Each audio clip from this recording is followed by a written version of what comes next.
Здраво на сите, јас сум Джейлан Велио. Изминаа 9 месеци откако Македонија се соочува со епидемијата на COVID-19. Особено на удар се хронично болните лица, за кои согласно сите меѓународни и домашни здравствени комисии треба да се води посебна грижа. Во оваа епизода на Гласни идеи ќе разговараме со Билјана Рогожарска, која е представник од иницијативата за поддршка на хронично болните за време на пандемијата со COVID-19, која што иницијатива пред се залага за ослободување на хронично болните лица од работа. Здраво, Билјана, ти благодарам што си дел од подкастот на Гласни идеи. За почеток, кажи ни нешто повеќе за вашата иницијатива, односно што доведе до формирање на оваа иницијатива и зашто конкретно се залагате. Здраво, драго ми е за поканата и за учеството во вашиот подкаст. Настапувам со маска за да покажам на сите што ве следат дека носењето на маска воопшто не е тешка работа во едни услови кога треба да се носи маска. Ако можеме ние хроничните болни да ја носиме, може секој да ја носи. Значи се зборува, се дише со неа, се функционира. И пред се да кажам дека јас сум здравствен работник и повеќе време од својот дневен ритм го поминувам со маска и пред пандемијата, така да еве, преживувам и со маска, апел, уште на почетокот да се почитуваат мерките.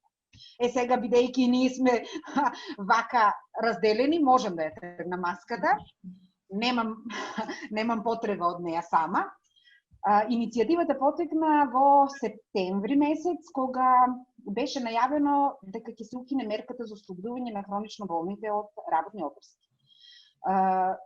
Владата донесе одлука тоа да биде 14 септември, со наш притисок беше пролонгирано до 23 септември и за жал на сите хронично болни со вистински хронични болести, одлуката се спроведе во дело и сите тие мора да тргнат на работа. Се надевавме дека министерот ќе си стои на зборот и сето тоа ќе биде малку поедноставно, односно лицата кои што се на вистина хронично болни, кои што имаат реално проблем, односно во моментот на нарушување на својата здравствена состојба, ќе бидат со препорака на специјалист од матичните, преку матичните ослободени од работа во трајање од месец, 2 или 3. Тоа не се оствари во реалноста и затоа ние почнавме да реагираме со разни дописи, барања, писма. Значи до 23 од 14 до 23 септември испративме до сите релевантни институции барања со образложение зошто хронично болните би требало да бидат заштитени. Тие се една најкревка група на граѓани кои веќе си имаат своја мака со разните болести и најчесто сите од нив немаат една болест, него имаат 2 или 3. Имунитетот им е намален и не е битно дали тие се пазат и внимаваат на себе и дали ги почитуваат мерките. Многу е битно дали тие околу нив ги почитуваат мерките. За жал, во септември бевме одбиени од сите можни релевантни институции. Добивме одговор од кризниот штаб во тоа време на воредна состојба дека нашето барање не се зима во обзир и дека одлуката што е донел министерот, Министерството за здравство, Комисијата за заразни болести и владата си останува на дело со образложение дека сите хронично болни ќе бидат проследени на овој ветен, а не исполнет начин. Се смиривме еден период, очекувајќи дека ќе се променат работите, значи пред се хронично болните луѓе немаат доволно сила искрено да се борат со се. Зад мене имам плејада од луѓе, за среќа јас сум здравствен работник и можам да ги следам работите и од едната и од другата страна. Во никој случај здравството не е тоа што треба да биде оптеретено во овој момент на светска пандемија, значи ова не се случува само кај нас. Од друга страна, за жал, едно 79% по моите сознанија на починатите пациенти се хронично болни. Значи, кога прекинат тој смирен бран на пандемијата од после летниот одмор и кога почнаа да се затвараат луѓето и на работните места и дома, се види дека вирусот се шири неконтролирано. Тогаш пак почнавме да реагираме. Да се бориме и за жал борбата се уште нема постигнато ништо од тоа што ние сакаме да се постигне. Точно, затоа и овој подкаст за да направиме борбата повидлива. Како го толкуваш фактот што хронично болните лица беа ослободени од работа во текот на летниот период, кога бројките на заболени беа драстично помали, а сега кога имаме по над 1000 заболени на ден, хронично болните не се ослободени од работа. И зошто е тоа така? Мене многу ми е нелогично. Ти како здравствен работник, што мислиш во однос на тоа? Тоа е најголем парадокс во целата ситуација. Значи, летото кога имавме можност да бидеме на отворено, да се движиме сами во природа, да немаме контакти блиски со никој, најчесто, кога имавме можност да имаме отворени прозори, да проветруваме малку почесто, хронично болните седеа дома. Сега и друга работа морам овде да споменам, значи самата мерка на владата, ние не ја донесовме мерката, ние во март не баравме ништо. Значи, владата сама ја донесе мерката и реши така. Како народ, познато е дека ние се снаоѓаме на секој можен начин и успеваме да дојдеме и незаслужено до некој работа. Така да одредени луѓе ја злоупотребија мерката и на многу брз начин стана астматичари, стана луѓе со висок крвен притисок, станаа луѓе со други заболувања, што беше на штета на сите хронично болни. Ние сме свесни за тоа. Значи, мерката од старт беше погрешно спрема мене поставена. Значи, требаше да се води сметка, матичните лекари имаат точни податоци. Кои пациенти се хронично болни, од кои болести боледуваат и колку време боледуваат. Значи, не може, еве, јас сум астматичар, имам проблем со крвните садови, односно длабока венска тромбоза, со терапија со неа сум 24 години се борам со тромбозата, а 5 години сум на стална терапија. Со астмата војувам 10 години, од кои 2 претходно се трудевме да докажеме која е точната диагноза. Дали е бронхопневмонија, дали е ХОВ, дали е астма, значи 2 години лекарот ја следеше мојата ситуација за да на крај го споставиме диагноза, затоа не се тоа прави за месец ден. Овде е главниот проблем, поради кој сега сите други хронични болни патат. Ослободувањето летниот период не беше потребно. Ослободувањето е потребно сега. Јас како здравствен работник можам да ви кажам дека се заштитувам максимално. Значи ги почитувам сите протоколи, сите заштитни средства, од маска, везир, наочали, ракавици, капа, мантил, се останато. Меѓутоа, ние доаѓаме во контакт со луѓе кои за жал сега, па посебно после донесувањето на одлуката дека сите ќе бидат на боледување и позитивните и контактите, луѓето си ги кријат и симптомите и кријат дека имале контакт со позитивен. Така да ние сме многу изложени, не јас во здравството, сите тие кои работат во јавната администрација, учителите кои работат со деца, кои што деца живеат со родители, нели, чии родители работат по конфекции, текстилните работнички. Реално, ако излезе камера низ фабриките, ќе увиде дека немаат можност за дистанца од 2 метри, немаат. Значи немаат простор за да ги разделат машините и жените да работат на дистанца од 2 метри. Факт, неоспорен. И сега, кога конфекциите може да бидат со отворени прозори, кога може да се луфтираат канцелариите, кога вирусот беше во стагнација, кога бројката беше помала и на заболени и на починати, хроничните болни беа као згрижени, а сега пуштени низ вода. Искрено, мене не ми е јасно зошто ова се направи вака.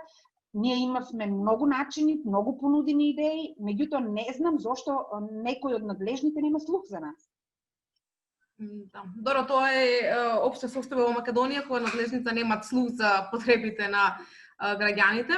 Кажавте претходно дека сте се обратиле до надлежните комисии и Министерството. Дали сега повторно се обративте? Секако.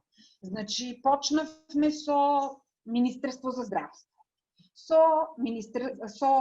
писмо и барање до влада, со писмо и барање до Народниот првобранител, со писмо и барање до главниот кризен штаб, со писмо и барање до новиот сега кризен штаб, сега што почна, као под закрила на влада да работи. Единствено добивме одговор од главниот кризен штаб дека нашето барање ќе биде проследено до министерот за здравство, до премиерот, не до нив лично, до нивните соработници. Ги имам меловите каде наводно е препратен мојот мел и моите барања, и на крајот, од што бевме силно изремонтирани дека се следи ситуацијата, а ние да ги почитуваме мерките, да се пазиме. Тоа е добро здравје беше во одговорот. Ви посакуваме добро здравје, пазите си, почитувајте ги мерките. Жално. Жално.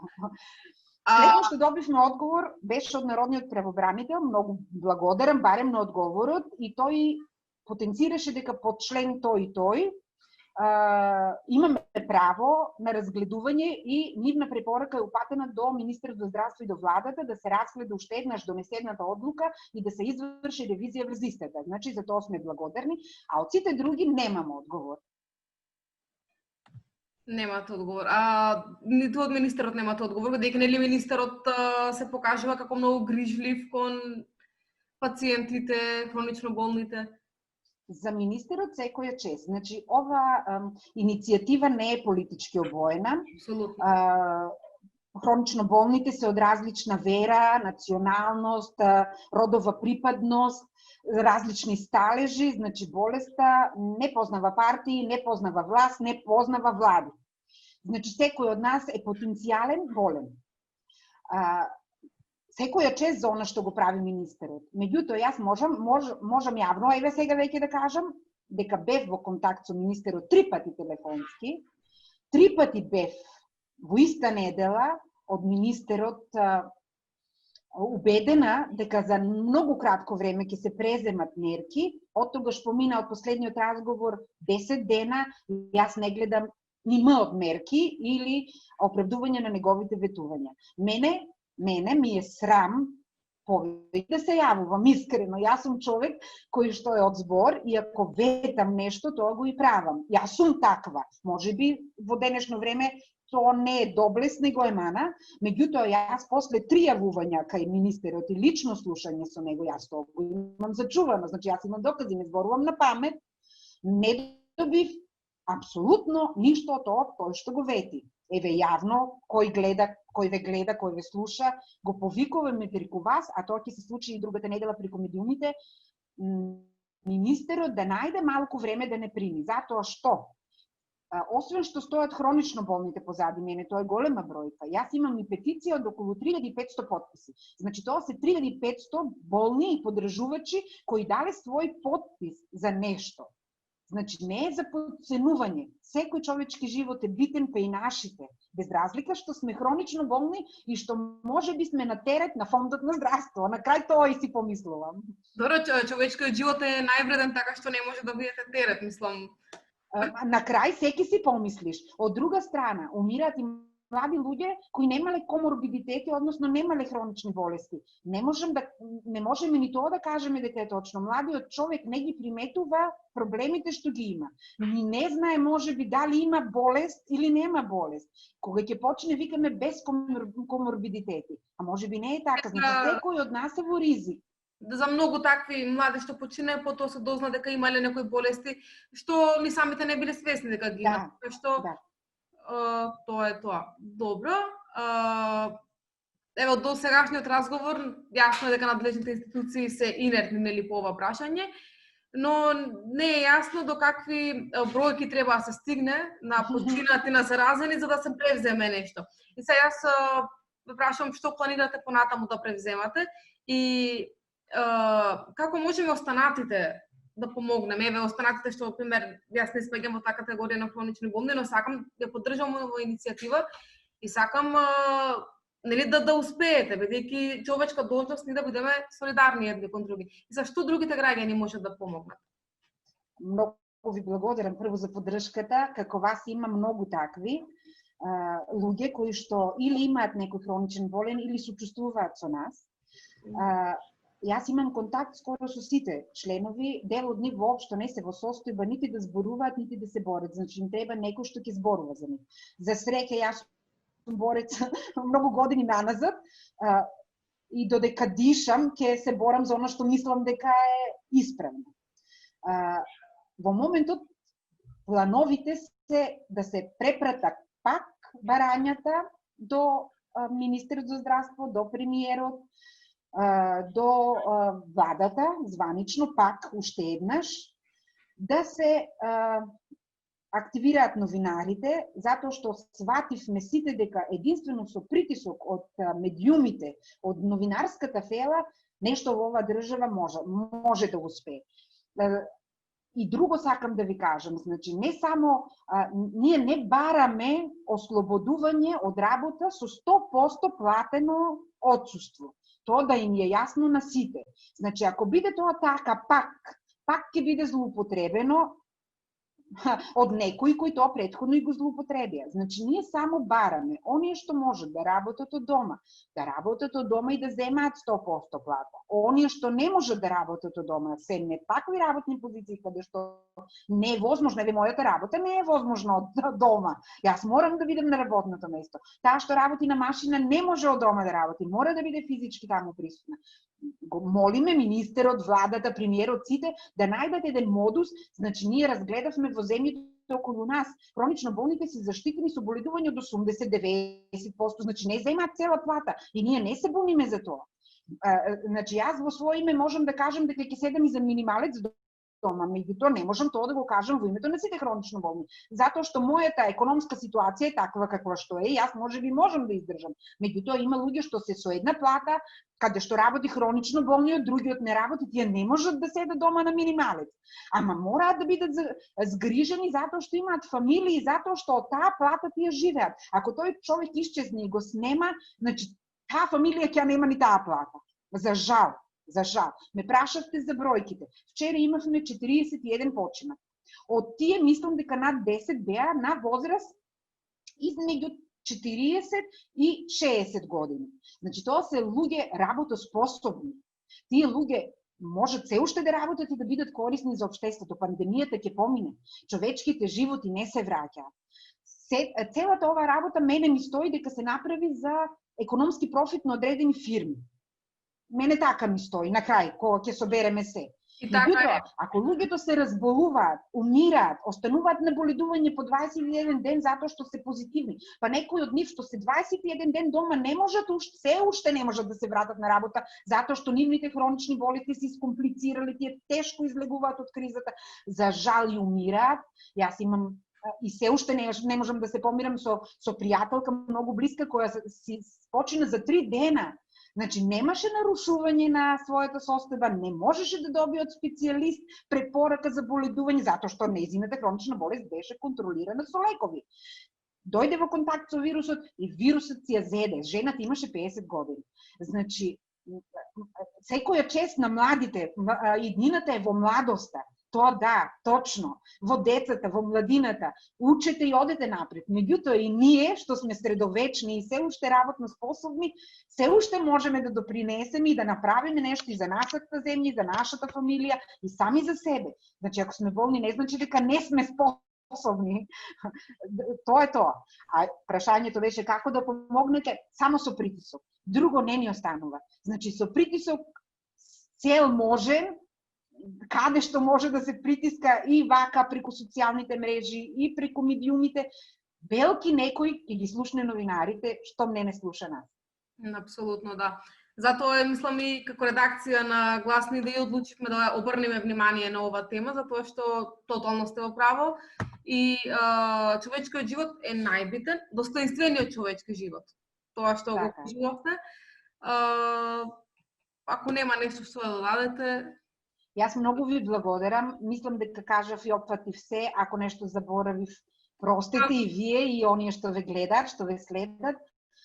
Чест ми е што имав можност и да ве запознам вака преку екран, преку монитор и да поразговараме. И би сакала вашето внимание за нас да биде поделено и од останатите. Јас сум отворена за соработка со било кој, отворена да споделам се што треба, не криеме ништо, не лажеме. Имам сведоштво од луѓе кои што на вистина се во многу лоша ситуација, во голем страх. Пандемијата сите не направи не да кажам депресивни, меѓутоа во една ситуација каде што сме затворени, се затворивме и тешко се отвараме, а хронично болните најповеќе. Само ќе додадам дека со овие вакви ваши осврти спрема нас, навистина многу правите и многу ви благодарам. Мило ми е, само да не остане само на правењето, туку да се постигне нешто. Се надевам. Ви благодарам, Билјана. Почитувани гледачи, секој ден слушаме биланс на починати, од кои сосема логично, нели најголемиот број од лицата се со хронични заболувања. Во услови кога гледаме дека здравствениот систем е пред колапс, кога гледаме дека на страна на институциите не се превзема ништо за заштита на најзагрозените граѓани, тогаш како општество недозволиво е да останеме само неми посматрачи на екзодусот кој се случува пред нашите очи. Затоа, како редакција на Гласни идеи, апелираме до граѓаните да ја поддржат оваа иницијатива, да се солидаризират со хронично болните, со тоа што секојдневно ќе се врши притисок врз институциите, да час поскоро хронично болните лица да се ослободат од секојдневното одење на работа. Ви благодарам.